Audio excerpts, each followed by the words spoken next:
আগের পর্বে তোমাদের সঙ্গে শেয়ার করেছিলাম কার্শিয়াংয়ের ডাউহিল। আজকের পর্বে কার্শিয়াংয়ের আরও কিছু দর্শনীয় স্থান তোমাদের সঙ্গে শেয়ার করতে চলেছি।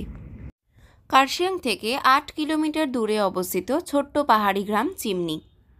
মেন টাউন দার্জিলিং থেকেও এর দূরত্ব খুব বেশি নয়। চারিদিকে বেষ্টিত পাইন গাছের জঙ্গল, তার সাথে রয়েছে হিমালয়ের সুন্দর একটা ভিউ এবং তার সাথে জড়িয়ে থাকা ইতিহাস মিলে মিশে সুন্দর করে সাজিয়েছে এই গ্রামটিকে। একটা দিন যদি কেউ নিরিবিলিতে কাটাতে চায় তাহলেও কিন্তু এই জায়গাটা বেস্ট। প্রাকৃতিক সৌন্দর্য আর নানা পাখির কলরব শুনতে শুনতেই তোমাদের দিন কেটে যাবে। এই জায়গাটার সঙ্গে সম্পর্কিত রয়েছে প্রথম বিশ্বযুদ্ধ। চলো একবার ঘুরে দেখি। প্রথমেই আমরা চলে এসেছিলাম চিমনিতে অবস্থিত স্ট্রবেরি গার্ডেন অ্যান্ড পার্কে।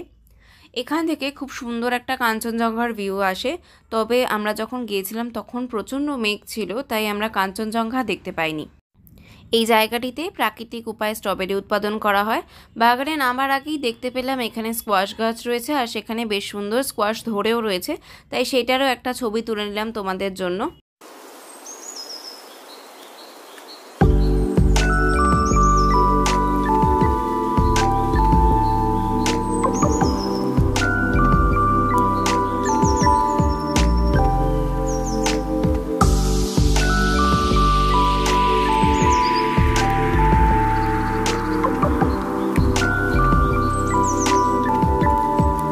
চিমনি স্ট্রবেরি গার্ডেন ঘুরে আমরা এবার চলেছি চিমনির হেরিটেজ গার্ডেনে। আগেই বললাম তোমাদেরকে এই জায়গাটা প্রথম বিশ্বযুদ্ধের সঙ্গে জড়িত। প্রথম বিশ্বযুদ্ধের সময় এই জায়গাটা ছিল ব্রিটিশদের ডেন, আর এখানে তারা তৈরি করেছিল 24 ফিট উঁচু একটি চিমনি, আর সেই চিমনিটি এখন 100 বছরেরও পুরনো। এই চিমনির নামেই এই জায়গাটির নাম হয়েছে চিমনি। এখন এই 100 বছরের পুরনো চিমনিটিকে ঘিরে সুন্দর করে সাজানো হয়েছে একটি পার্ক। এখানে একটা সুন্দর ভিউ পয়েন্টও আছে। আগে তোমাদের পার্কটা ঘুরিয়ে দেখিয়ে দেই, তারপর তোমাদেরকে নিয়ে যাব ভিউ পয়েন্টে।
এবার চলো তোমাদেরকে নিয়ে যাই ভিউ পয়েন্টটা দেখাতে।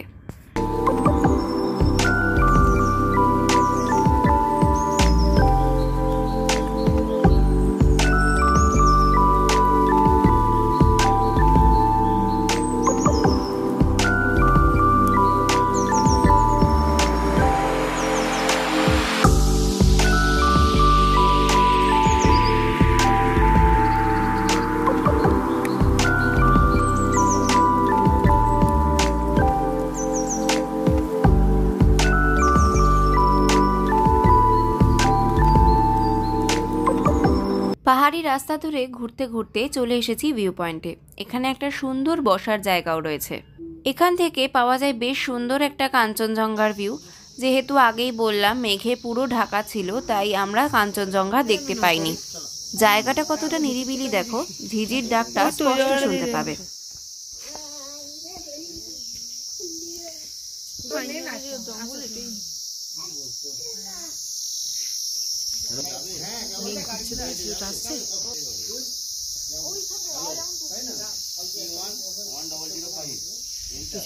এখান থেকে কাঞ্চনজঙ্ঘা দেখা যায়।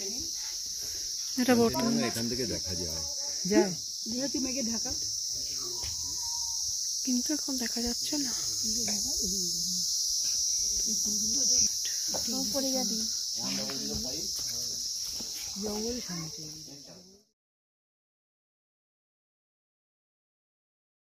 ডাউ হিল, চিমনি সব ঘুরে আমরা চলে এসেছিলাম কার্শিয়াংয়ের ম্যাল রোডে। এই ম্যাল রোডে এলে তোমরা কিন্তু পেয়ে যাবে প্রচুর বেকারিজ। এখানে কিন্তু খুব ভালো কেক আর চকলেট পাওয়া যায়, তোমরাও কিন্তু ট্রাই করতে পারো। ম্যাল রোডে ঢুকতে হলে তোমাদের গাড়িটা একটু দূরে রাখতে হবে, ম্যাল রোডের কাছাকাছি গাড়ি রাখার জায়গা নেই, তোমাদেরকে পায়ে হেঁটে ঘুরে একটু দেখতে হবে জায়গাটা।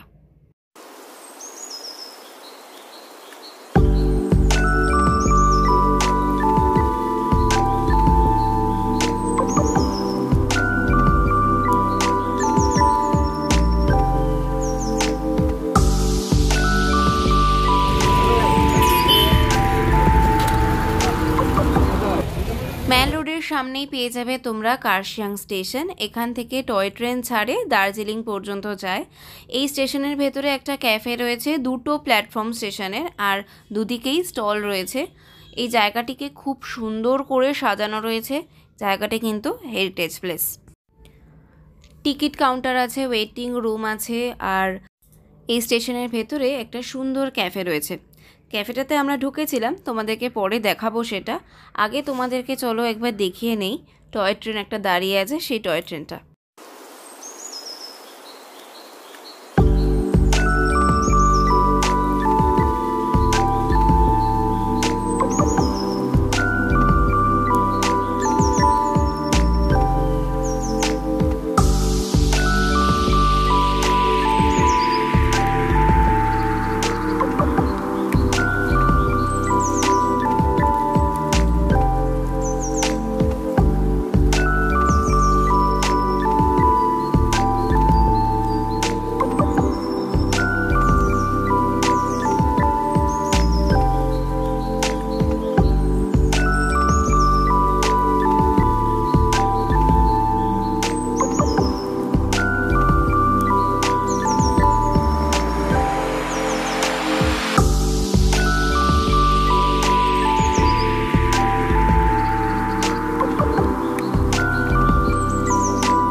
টয় ট্রেন দেখে আমরা ঢুকেছিলাম ক্যাফেটায় একটু, তারপরে ক্যাফের সামনে একটু দাঁড়িয়ে ছবি তুলেছি।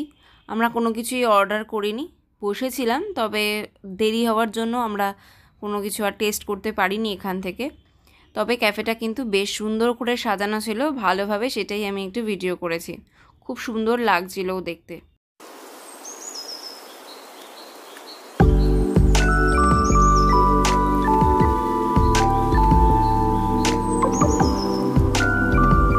হঠাৎ শুনলাম ট্রেনের হুইসেল, বেরিয়ে এসে দেখলাম টয় ট্রেন ছাড়ছে, তাই তোমাদের জন্য একটু ভিডিও করে নিলাম। তো কেমন লাগলো আমার আজকের ভিডিও সেটা আমাকে কমেন্ট করে জানাতে কিন্তু একদম ভুলে যেও না। যদি ভালো লাগে তাহলে প্লিজ লাইক আর শেয়ার করে দিও, আর চ্যানেলে নতুন বন্ধু হলে প্লিজ চ্যানেলটিকে সাবস্ক্রাইব করে পাশে থাকা বেল আইকনটা অন করে দিও, যাতে যখনই আমি কোনো ভিডিও আপলোড করি তোমাদের কাছে তার নোটিফিকেশন পৌঁছে যায়। আজকের মতো তবে এখানেই আসি, নতুন ভিডিও নিয়ে আবার খুব তাড়াতাড়ি দেখা হবে। টাটা।